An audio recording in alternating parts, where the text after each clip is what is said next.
Hello everyone, Jharkhand FS में आपका स्वागत है। जिसने मेरे चैनल को सब्सक्राइब नहीं किया है जरूर से जरूर सब्सक्राइब कर लें। जैसे कि आप थंबनेल देख रहे हैं, बहुत ही इंटरेस्टिंग थंबनेल है। 70-30 की नई नीति जाने क्या है पूरा मामला, ही हमारा अपडेटेड वीडियो होने वाला है। आप इस वीडियो पर लास्ट तक बने रहें, आपको पूरा वीडियो समझ में आ जाएगा मामला क्या है। जैसे कि आप सभी को पता है कि 60-40 की नीति अभी पूरा ये बना हुआ है झारखंड में, पूरा इस पर चर्चा बनी हुई है, इस पर पूरा जोरदार आंदोलन तक हो रहा है छात्रों के द्वारा, सभी के द्वारा है, हर छात्र के द्वारा, झारखंड के अब युवाओं के द्वारा, मतलब सभी के द्वारा, चाहे राजनेता हो, झारखंड का हर शख्स अब 60-40 को समझ गया है। 60-40 नया चलतों का ट्रेंड से लेकर के विधानसभा से लेकर के झारखंड के गांव-गांव तक 60-40 की नीति का पूरा ब्यौरा हुआ। उसके बाद हाल ही फिलहाल में आपको हमने कल एक वीडियो बना करके बताया था कि हाल फिलहाल में अब हेमंत सोरेन जो बिहार और यूपी का, उनका अचानक सा प्रेम जगने लगा है, यूपी प्रेम और बिहार प्रेम हेमंत सोरेन का जगने लगा है। तो ये वाला मामला होने के बाद अभी हाल फिलहाल में फिर से अब नया न्यूज आने लगा, 70-30 की नई नीति का मामला सामने आने लगा है कि ये 70-30 का नया नीति क्या है। इस वीडियो में आप लास्ट तक बने रहना, पता चल जाएगा। लेकिन अचानक से जो 60-40 की नई नीति, जो अब हेमंत सोरेन से पीछे हटने का नाम नहीं ले रहा है, उसके बाद बीच में उन्होंने यूपी और बिहार का भी जिक्र कर दिया। उन्होंने अपने लास्ट वीडियो, अगर आपने हमारा नहीं देखा, अब हम कमेंट सेक्शन में इसको पिन कर देंगे, जिसमें जो हाल फिलहाल में पिछले सरकार नहीं, इसी सरकार में, मतलब 1-2 साल में, जहाँ पर उन्होंने बिहार के भाषाओं को, बिहार के राज्य भाषाओं को, भोजपुरी, मगही और वहाँ की और जो भी राज्य की भाषाएं थी, उनको झारखंड की राजकीय सूची से उनको उन भाषाओं को हटाने का काम किया था और उनको बिहार के लोगों को बाहरी बताने का काम किया था। हाल फिलहाल में उन्होंने क्या किया था, झारखंड में फिर अपने ट्विटर हैंडल से छठ की पूरा, मतलब ऐसे बुराई के नाम से नहीं, उन्होंने अलग अलग इनडायरेक्टली वे में बिहार के लोगों की तारीफ की है, मतलब डायरेक्ट वे में उन्होंने बिहार के लोगों की तारीफ की है, छठ पूजा की तारीफ की है, बहुत तरह के तरह को स्टार्ट किए, मतलब इनडायरेक्टली उन्होंने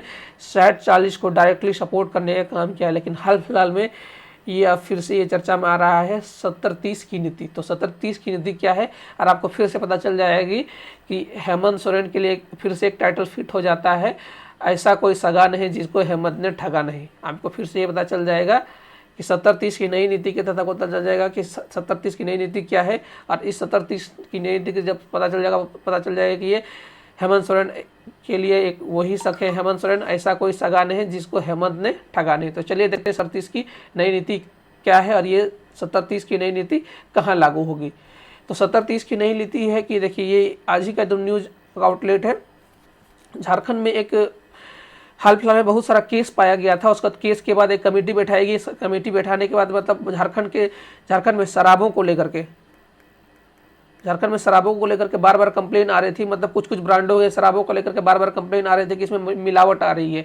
तो जब इन मिलावटों को लेकर के, कंप्लेन को लेकर के, इस पर कंप्लेन में जांच की गई, तो पता चला कि इसमें 70% शराब है और 30% पानी है। समझ लीजिए, 70% शराब है और 30% पानी है। जैसे नियोजन नीति में आप देख रहे थे ना, 60% झारखंडी है, 40% बाहरी है, उसी तरह इसमें भी 70% शराब है और 30% पानी है। मतलब आप समझ लीजिए, इन्होंने शराबियों तक को नहीं बख्शा है। हेमंत सोरेन की सरकार में अब शराबियों तक को नहीं बख्शा गया है।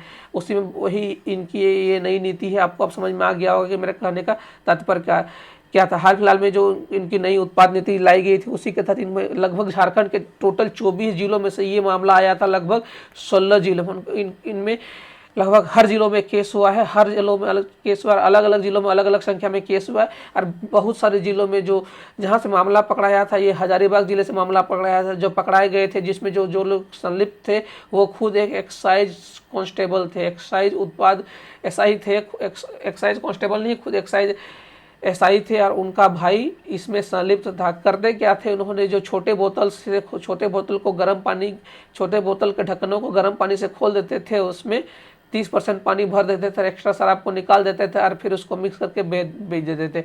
इसी को लेकर के ये बहुत ज़्यादा छोटे पानी बोतलों में ये मिलावट करते थे। कौन कौन सा ब्रांड में, ये आरएस के ब्रांड में, इंपीरियल ब्लू, ये सब तो हमारे लिए चर्चा का विषय नहीं है।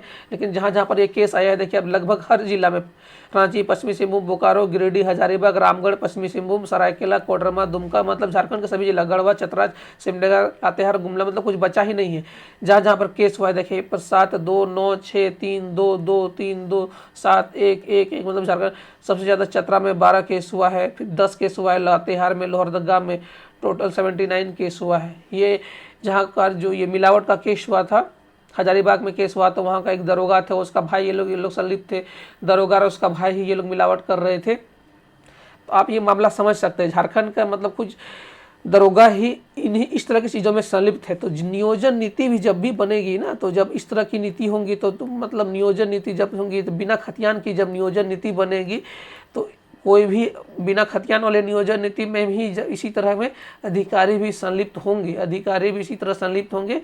कोई बहुत बड़ा बात नहीं है कि बिना खतियान आधारित नियोजन नीति बनने पर, जिस तरह इन लोग शराब मिला रहे हैं ना, शराब में पानी मिला दे रहे हैं, उसी तरह बिना खतियान के आधारित नियोजन नीति में पहले से ही आजकल मिलावट हो चुका है। झारखंड में कोई डिफिकल्ट चीज़ नहीं है कि झारखंड में एक यहाँ का ये प्रमाण पत्र बनवाना, आवासीय प्रमाण पत्र बनवाना, और अभी भी यहाँ पर आवासीय प्रमाण पत्र बहुत से लोग बनवा लिए होंगे और अभी भी बना लेते हैं। तो खतियान आधारित नियोजन नीति इसलिए बहुत जरूरी है। तो फिर भी हेमंत सरकार इससे पीछे हट रही है। देख ले कि आप एग्जाम्पल देख लीजिए इनका 70-10 का नीति में देख लीजिए, शराब की 70-30 की नीति में आपने देख ही लिया कैसे कैसे यहाँ के सरकार के खुद के अफसर इसमें मिलावट कर रहे हैं।